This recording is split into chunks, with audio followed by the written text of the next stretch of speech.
Hello everyone, welcome back. This is Tom. Let's talk about our top 10 favorite albums from 1982. Let's start off here with my top 10. Number 10 is the debut from Marshall Crenshaw, self-titled album.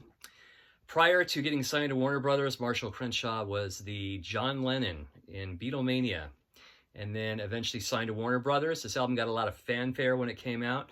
Had a couple of minor hits, Someday, Some Way, Cynical Girl.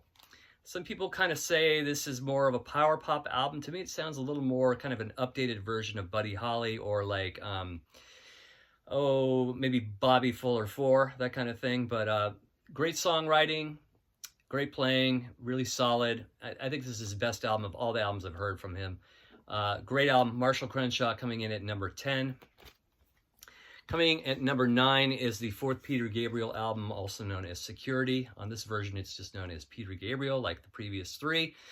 So this is coming off the heels of the Melt album, the number 3 album of Peter Gabriel, which is an absolute epic record. So this is not as good, in my opinion. It's a little more, I don't know, it's more new agey sounding. It's more like a Melt light, like a Melt new agey kind of vibe. When I saw this tour in 1982 at the Universal Amphitheater, they started out with the song The Rhythm of the Heat, and they came walking through the audience onto the stage, which was really cool. And then as the concert continued, I noticed that a lot of the songs sounded better live from this album than they do on this recording. There's something about the production on here I've never really cared for.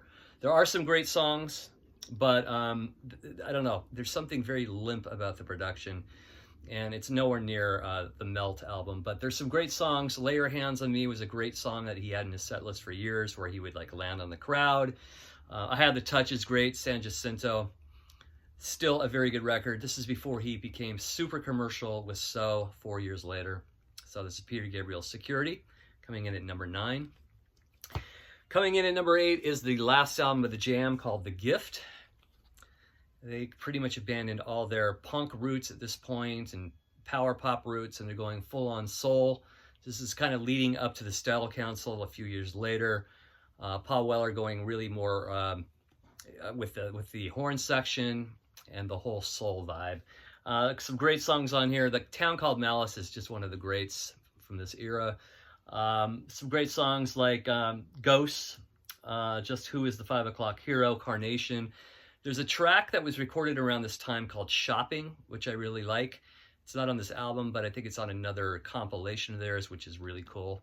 So this is coming in at number 8, The Jam, The Gift, the final album by The Jam. Coming in at number 7 is the third and final album by the English Beat, Special Beat Services. Their previous album, What Happened, I never really got into. I don't think many people did. Their first album was phenomenal. I Just Can't Stop It. This is a really good transition from What Happened. I Confess was a great hit. Save It for Later was one of their great songs. They're kind of incorporating more styles into their sound at this point, but unfortunately they broke up soon after this. I think they played the US Festival in '83, and soon after that they were done. I think Dave Wakeling still is playing clubs across the Southland occasionally, but a great band, great last album. Special Beat Service by the English Beat, also known as The Beat. Coming in at number 6 is Prince's 1999, a fine double album.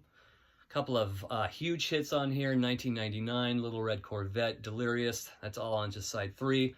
A lot of the other songs are long jams. Some of them go on a little too long. I like Let's Pretend We're Married, DMSR, Lady Cab Driver, really cool stuff.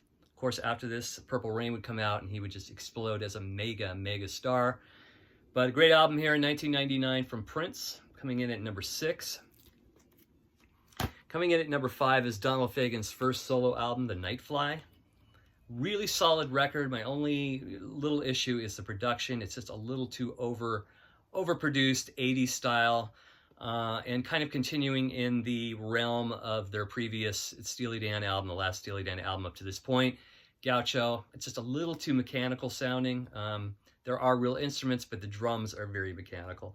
But apart from that, the songs make up for it. IGY, Ruby Baby, a great cover, Maxine, The title track is awesome. New Frontier, The Goodbye Look, and Walk Between Raindrops. Just a really solid record. I'd rate this as high as Gaucho. It's just as solid as that record. Great album here from Donald Fagan, The Nightfly, coming in at number 5. Coming in at number 4 is LA band The Dream Syndicate. The album called The Days of Wine and Roses. This is a great record. Maybe a little derivative of Velvet Underground and Jefferson Airplane and other mid to late 60s acts, but they do have their own style. It's very brash, very feedbacky, which is cool. The lead-off track, Tell Me When It's Over, is just fantastic. Definitely clean. That's what you always say. There's a track ending side 1 called Halloween. Fantastic. And then there's a song by bassist Kendra Smith called Too Little Too Late, which sounds very Grace Slickish.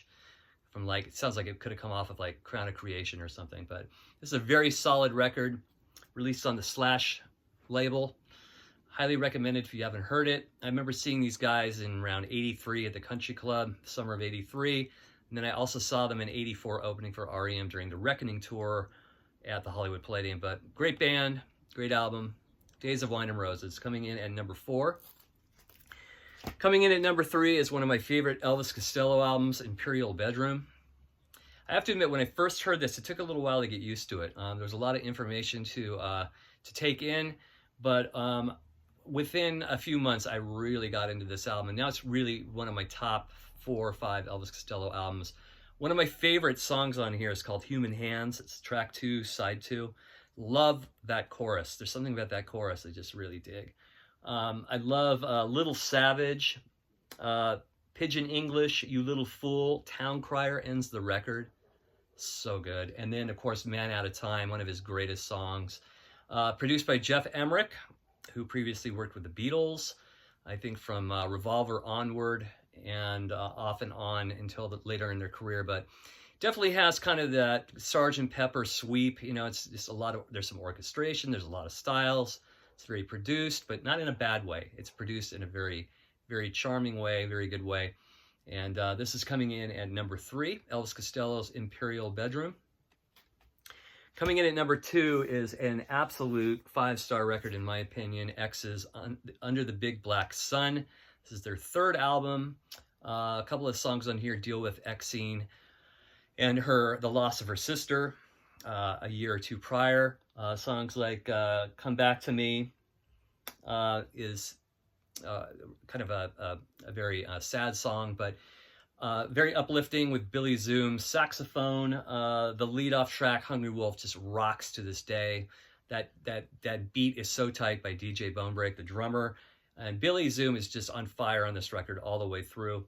Some people like Los Angeles the best, but I think this is one of their best albums, along with Wild Gift.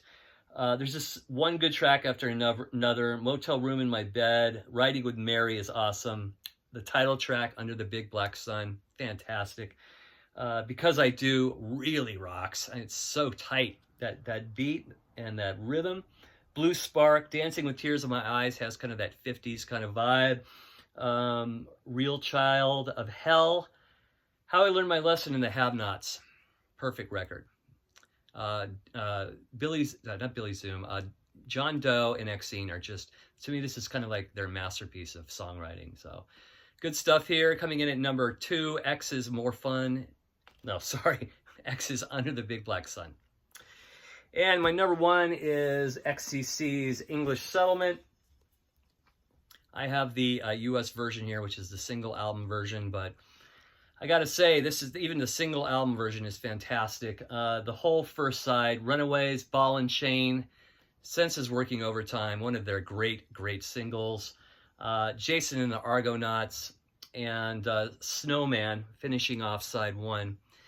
And then we got side 2, Melt the Guns, No Thugs in Our House, English Roundabout, and probably my favorite song on this album these days is All of a Sudden It's Too Late. Such a great song, such great lyrics, really clever lyrics by Andy Partridge. Now, there were some outtakes from this album that were on this album called Waxworks, and then later featured on the Ragbone and Buffet album in 1990. And one of the songs is called Blame the Weather, which would have fit really good on this album. It's a Colin Moulding song. It starts off with this really cool piano part. I would have thrown a couple of songs off this record. I got the full version back in the early 90s on CD, which has the whole 15-track selection. I never really cared for Down in the Cockpit or Fly on the Wall. I think they could have added Blame the Weather on here instead of that, and maybe one of the other tracks like Heaven is Paid with Broken Glass was another outtake, and Punch and Judy, but you know, everybody has their own taste, but it's still a fantastic record. And it kind of catches XTC at a midpoint in their career where they're still playing, there's still a lot of guitars, but their arrangements are becoming a little more complex, as well as the lyrics and the production. But I've always loved this record. Sometimes I veer between this, Black Sea, and Skylarking, but I think this is the one I play the most these days. So this is coming in at number 1.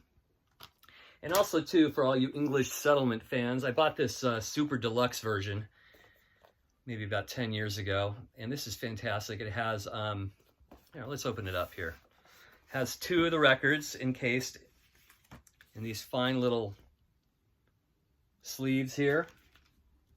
It also has this kind of booklet here with commentary by the band members. Kind of cool. And then it comes down to a lyric sheet here. And then it also comes with a remastered CD in this little cardboard cutout thing here. So that's cool if you want to pick that up if it's still available. So those are my top 10 from 82. And then I thought I'd throw in an honorable mention. REM's Chronic Town EP. Even though it's just an EP, it's one of my favorite EPs of all time. Right there is a autograph by Michael Stipe when I saw REM at the Greek Theater in 1985 promoting Fables of the Reconstruction. And Peter Bucks is up here somewhere in a pen. You can't see it that well. On the back is Bill Berry, the drummer, his autograph. But this is just a fantastic album. Wolves Lower is one of my favorite REM songs. The whole thing is fantastic. Stumble, Gardening at Night, Carnival of Sorts, and 1 Million. So that's my honorable mention here in this video today. These are my favorites from 1982. What are your favorites? Thanks for watching, everybody. Thanks for subscribing. You all have a great day. Have a good one. Bye-bye.